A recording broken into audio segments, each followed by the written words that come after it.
Halo para sahabat, kembali bertemu dengan saya Philips. Pada video kali ini saya akan membahas tentang fisiologi mikroba. Fisiologi adalah ilmu yang mempelajari tentang fungsi-fungsi di dalam tubuh makhluk hidup. Manusia, hewan, tumbuhan, juga bakteri. Fisiologi mikroba tentu saja hal-hal yang berkaitan dengan fungsi-fungsi yang terjadi di dalam jasad renik atau mikroorganisme. Kita akan fokus pada bakteri ya. Sebenarnya jamur juga sama saja seperti ini. Cakupannya sangat luas. Kita ada produksi energi. 2. Katabolisme atau penguraian berbagai bahan organik. Ya, tujuan katabolisme ini pertama adalah untuk menghasilkan energi juga. Yang kedua, menyediakan bahan baku untuk proses. Yang ketiga, yaitu anabolisme atau sintesis atau penyusunan berbagai macam bahan organik di dalam tubuh makhluk hidup, termasuk bakteri. Seperti itu saja? Tentu saja tidak. Fisiologi mikroba juga mencakup genetika mikroba, pertumbuhan mikroba, adaptasi mikroba, dan lain-lain. Tapi kita tidak bahas seluas itu. Kita hanya fokus pada produksi energi, katabolisme, dan anabolisme. Produksi energi dalam semua makhluk hidup dikaitkan dengan produksi adenosin trifosfat, disingkat ATP. ATP adalah suatu molekul organik yang mengandung 3 gugus fosfat. Ikatan ini sifatnya tidak stabil dan merupakan suatu ikatan energi yang tinggi. Dan biasanya ini digunakan untuk fisiologi atau fungsi-fungsi normal tubuh ya, kalau pada hewan homoioterm untuk menghasilkan kalor, energi, panas. Tetapi juga untuk gerak. Pada bakteri pun ATP digunakan untuk berbagai macam fungsi, termasuk perubahan-perubahan yang banyak terjadi di dalam sel. Sintesis atau anabolisme sangat membutuhkan banyak ATP, termasuk di dalam mikroorganisme. Baik, yang pertama kita membahas itu produksi energi ya. Dan sekarang kita akan bahas tentang katabolisme. Katabolisme kita bagi secara umum, fokusnya saja bisa saja karbohidrat, lipid, kemudian protein. Tapi sebetulnya bisa juga katabolisme asam nukleat, tapi kita tidak bahas ya. Kita hanya bahas 3 saja yang utama. Yang pertama adalah katabolisme karbohidrat. Yang pertama kali proses yang merupakan suatu rangkaian adalah glikolisis. Glikolisis ini akan dilanjutkan dengan 2 kemungkinan. Yang pertama adalah proses yang anaerob. Yang kedua adalah proses yang aerob. Yang anaerob tidak membutuhkan oksigen. Kita sebut atau kita kenal sebagai fermentasi. Fermentasi ini menghasilkan sedikit ATP. Biasanya hanya 2 ATP yang dihasilkan, 2 molekul ATP. Ini adalah suatu proses yang tidak efisien. Bayangkan saja gula yang ada 6 karbon, nanti masuk fermentasi akan menjadi senyawa yang 3 karbon. Ada yang 1 karbon. Jadi tidak efisien. Sedangkan yang aerob itu adalah suatu proses yang jauh lebih panjang, lebih lama, tetapi menghasilkan jumlah ATP yang lebih banyak. Dari glikolisis itu akan dihasilkan asam pirufat. Asam pirufat akan mengalami dekarboksilasi, kehilangan 1 karbon, sehingga dihasilkan asetil koenzim A.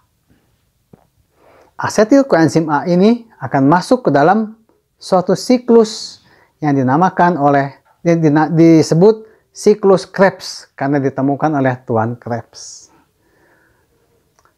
dari siklus Krebs ini akan masuk ke dalam rantai respirasi.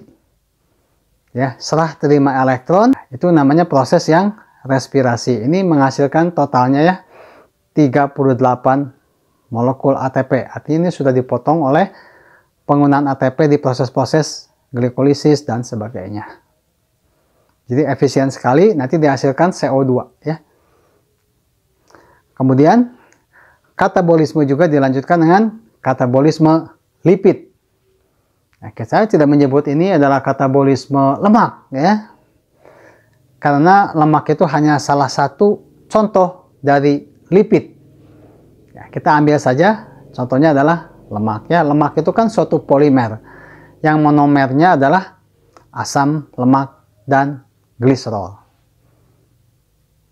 Mengagumkan ya bahwa hasil pencernaan lemak menjadi gliserol.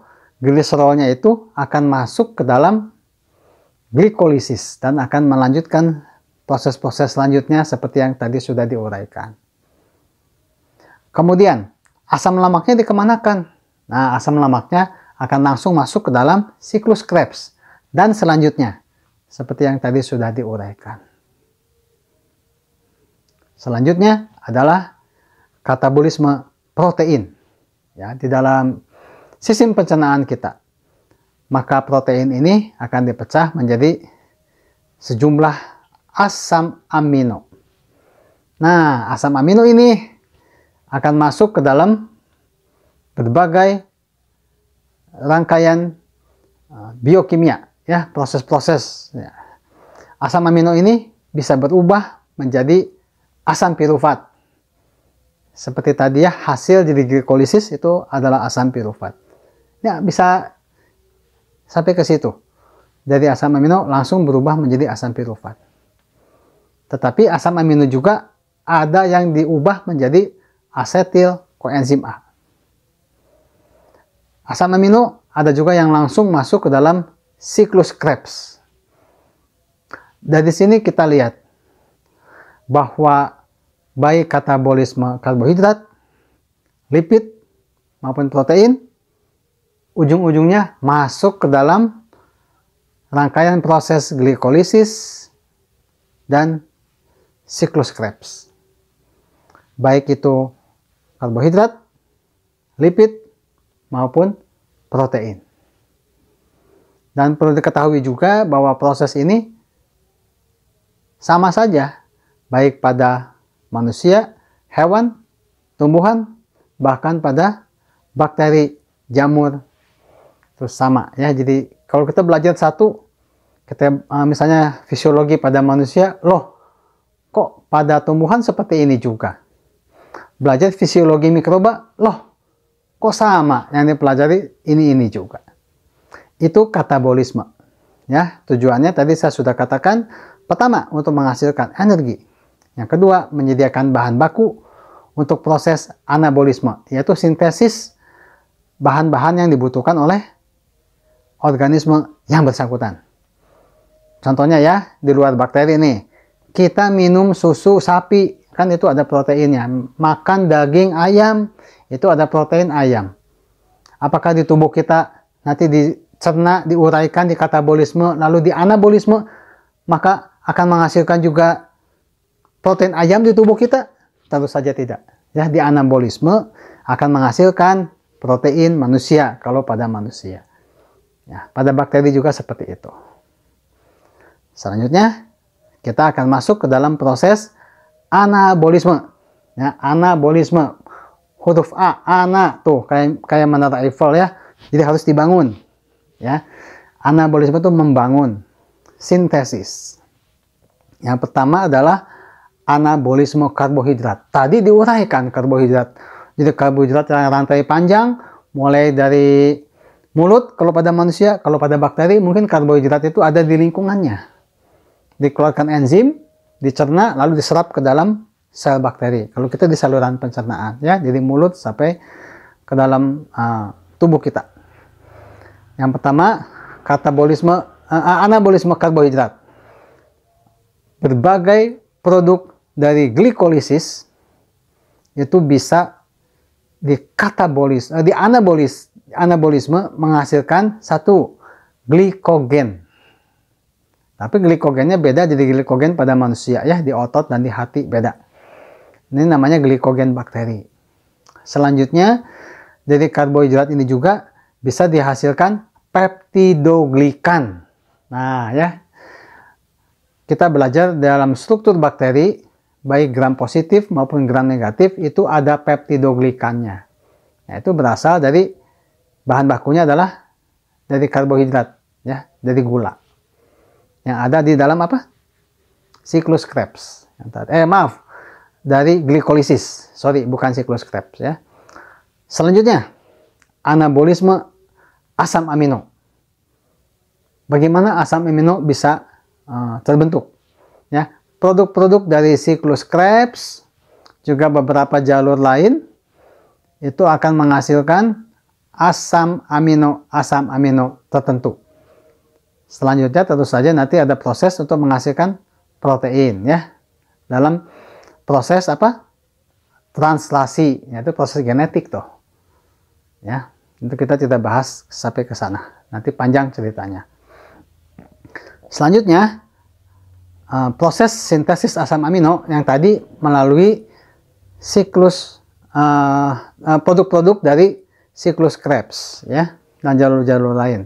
Kemungkinan lain adalah bahwa asam amino itu terbentuk melalui proses yang namanya transaminasi atau pemindahan gugus amin. Ya, amina. Itu contohnya. Asam amino tertentu misalnya asam glutamat. Apabila gugus aminnya itu dipindahkan, maka dia akan menghasilkan asam amino yang lain.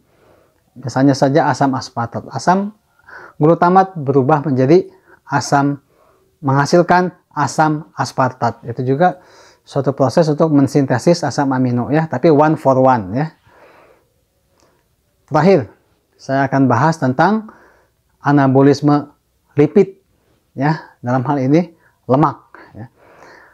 Hasil dari proses glikolisis itu akan bisa menghasilkan gliserol. Sedangkan dari asetil koenzim A itu bisa berubah menjadi berbagai macam asam lemak. Nah, asam lemak ditambah gliserol tentu saja akan langsung menghasilkan lemak ya, lemak yang sederhana berupa monomer dari lemak ya. Gliserol dan asam lemak berubah menjadi lemak sederhana. Nanti kalau disambung itu akan menghasilkan lemak yang lebih kompleks ya, dari yang cair sampai yang sifatnya lebih padat. Silakan apa yang telah saya paparkan yang kurang dipahami atau yang perlu didalami seperti apa sih siklus Krebs misalnya ya. Hanya dengar saja belum tahu detailnya. Kemudian katabolisme rasanya kurang lengkap pembahasannya. Kemudian anabolisme juga kurang memuaskan, ingin mencari kalau asam amino, asam nukleat seperti apa, bisa dicari, bisa didiskusikan. Ya, kalau belajarnya dalam kelompok, ada guru pembimbing, bisa didiskusikan. Sekian video kali ini, sampai berjumpa dengan saya di video selanjutnya.